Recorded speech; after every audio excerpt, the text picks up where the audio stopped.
2019, a year ago, I was preparing myself to join Toastmasters International Speech Contest with great difficulty.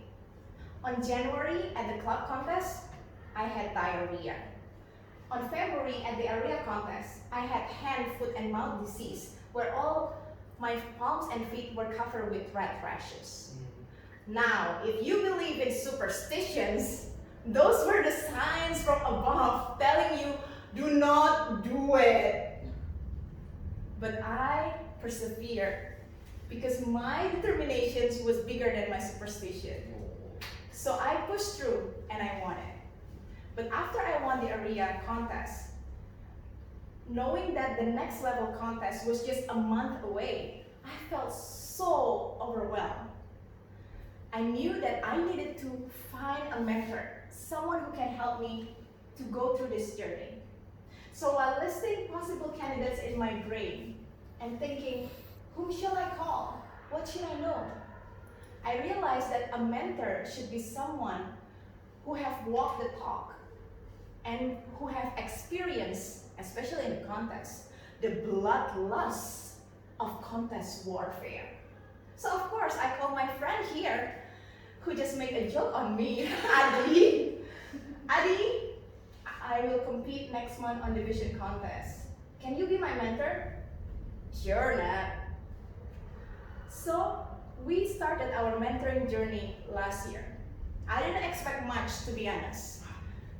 And that was my first lesson in mentoring. Never judge a book by its cover.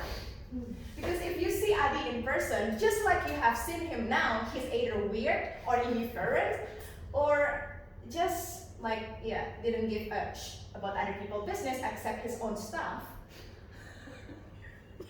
When he put on his mentoring hat, he was like a tax officer at the end of tax year. He was like really scrutinizing every single word and sentences, and he even commented, Natalie, why did you put a comma on this lane? This is not correct. And I'm like, oh my gosh, Adi, you're OCD. But that was like one of the things I learned from him about speech writing. How when we want to make a great speech, you need to really pay attention to every single thing that you write. And he also told me how to write the speech with the correct spacing, and he even told me how to name my file. Natalie version 1.1, Natalie version 1.2, Natalie version 2.1. I even forgot how many versions that I had, to be honest. Another thing that I learned from him was humor.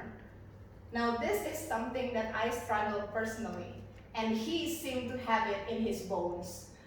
So I tried to learn from him, and I told him, Adi, I'm so sucks at humor. Shakespeare said that life is either comedy or tragedy, but I felt like my life is a tragedy. It's easier for me to make people cry than to make people laugh. And then he told me that the easiest way to make a humor is by using self-deprecation, how we make fun of ourselves.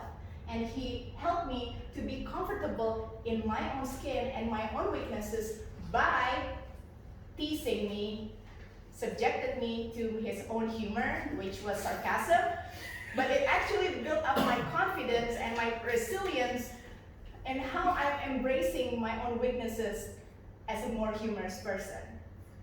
He also helped me to focus more on always trying to find humorous things in life, because we all can see the same thing, but whether you can find humor in it, it's really up to you.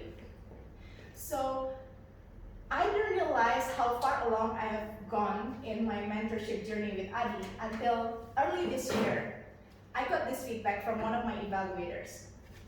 Natalie, I noticed that you've done a lot of humorous speech. Why don't you try something more inspiring and touching speech? I was baffled. Dude, you should have seen me last year. I wasn't even funny. I wasn't even funny now. But then I realized that that's how he helped me to get out of my comfort zone. As a mentor, I was so supportive in keeping me in track on my progress and my practice. And he also shared he also shared generously about his experience and tips in terms of contests. Overall, just like Adi said to me at the end of that mentorship experience, he said, "Natali, in you I've seen how humanity pushes through the boundaries by sheer determination." Your word, not mine. Fellow friends, sometimes in our mind we have predetermined outcome. We're thinking that we're good at this, we're not good at that. We can do this, we can't do that. Mentorship helps us to overcome that mental block. We sometimes feel like this is it for us and we just need to be content with what we have. But mentorship will help you to go further than what you can ever imagine. A mentor will be someone who will share his or her experience and expertise with you, who will support you in your endeavor, and who will help you to achieve your goals.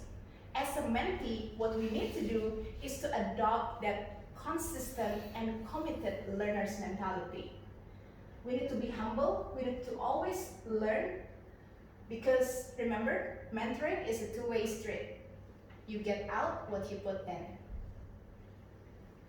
Now, if any of you are curious about what happened with the contest last year, I managed to clinch a win after mentorship with Adi.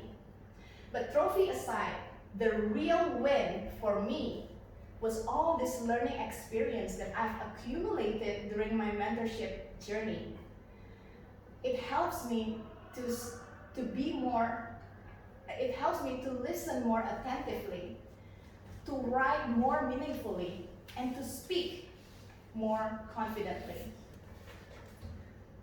After all, just like American politician John C. Crosby said, mentoring is a brain to pick, an ear to listen, and a push to the right direction. So if you don't have a mentor, now is the time for you to find one. Toastmaster.